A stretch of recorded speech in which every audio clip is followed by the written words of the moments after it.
শীতকালে mix veg সবজিটা বানাতে খুবই ভালো লাগে। তাই মিক্স ভেজ সবজিটা বানানোর জন্য দেখো আমি এখানে ফুলকপি নিয়ে নিয়েছি, ক্যাপসিকাম নিয়ে নিয়েছি, বিনস নিয়ে নিয়েছি, আর সাথে নিয়ে নিয়েছি মাশরুম, পেঁয়াজ, অনেক কিছু সবজি নিয়েছি। তো দেখো আমি সব সবজিগুলোকে আমি কেটে নিলাম। আর যে পেঁয়াজের যে ওপরের খোলাটা আছে ওটাকে নিলাম, আর ভেতরেরটা আমি রেখে দিয়েছি, ওটা আমি পেস্টে দিয়ে দেবো। তো সর্বপ্রথম আমি আগে সব সবজিগুলোকে স্যালো ফ্রাই করে নিলাম। সব সবজিগুলোকে স্যালো ফ্রাই করে নেওয়ার পর সবজিটার মধ্যে অথেন্টিক টেস্ট আনার জন্য আমি এখানে দিয়ে দিয়েছি একটু পনির। পনিরটাকে আমি হালকা একটু ফ্রাই করে নিচ্ছি। আর এখানে দেখো সবজিগুলো আমার ফ্রাই হচ্ছে। খুব অল্প তেলে আমি দিচ্ছি, তোমরা চাইলে এটাকে ছাঁকতে পারো, বাট আমি রান্নাটা খুব অল্প তেলের মধ্যে করছি, তাই একটু দেখো কেমন লাগা লাগা তেলে করছি। আর এটা দেখো পনিরটা একদিকে ভাজছি, আর ওইদিকে আমার সবজিটা ভাজা হয়ে গেছে। এখানে আমি ক্যাপসিকাম, পেঁয়াজ সবজিটা উঠিয়ে নিয়ে আমি এখানে ক্যাপসিকাম, পেঁয়াজটাও ভেজে নিয়েছি। এই সবজিগুলো কিন্তু হাই ফ্লেমে ভাজবে, না হলে জল বেরিয়ে যাবে। আর যে মাশরুমটা নিয়েছিলাম ওটাই আমি ওই পনিরের কড়াইটাতে ভেজে নিলাম। এই রান্নাটা একটু ভাজাভাজির দরকার হয়, তবে তোমরা সেটা তোমাদের উপরে ডিপেন্ড করছে তোমরা কতটা তেল দেবে, তোমরা ছেঁকে নেবে। ছাঁকলে অবশ্যই সবজিটা অনেক ভালো হয়। তো আর এখানে দেখো আমি মশলাটা বানিয়ে নিচ্ছি।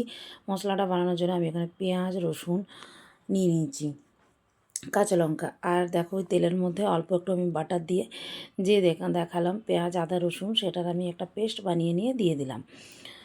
তো পেস্ট করে দিলে সবজিটা কিন্তু ভালো হয়, আর তোমরা কুচি করেও দিতে পারো। আর এখানে দেখো আমি জল দিয়ে দিলাম এই মশলাটার মধ্যে বেশ ভালো করে কষিয়ে নিচ্ছি। যেহেতু সবজিগুলোতে অল্প তেল আছে, তার জন্য আমি খুব একটা বেশি তেল দিইনি। আর এখানে দেখো আমি 3টে বড় বড় টমেটো, ওটারও পিউরি বানিয়ে নেব। টমেটো পিউরি দিলে মশলাটা বেশ ভালোভাবে হয়। তো এই সব মশলা এগুলোকে আমি একটু কাঁচা গন্ধটা চলে যাওয়ার পরে এখানে দেখো ধনে, জিরে গুঁড়ো, গরম মশলা, নুন, একটু চিনি সব আমি স্বাদ মতন দিয়ে দিয়েছি। এই মশলাগুলো তো জেনারেলি প্রায় সবজিতেই লাগে। একটু ভাজা মশলা দিয়েছি, আর একটু দিয়ে দিয়েছি আমি গরম মশলাও দিয়ে দিয়েছি।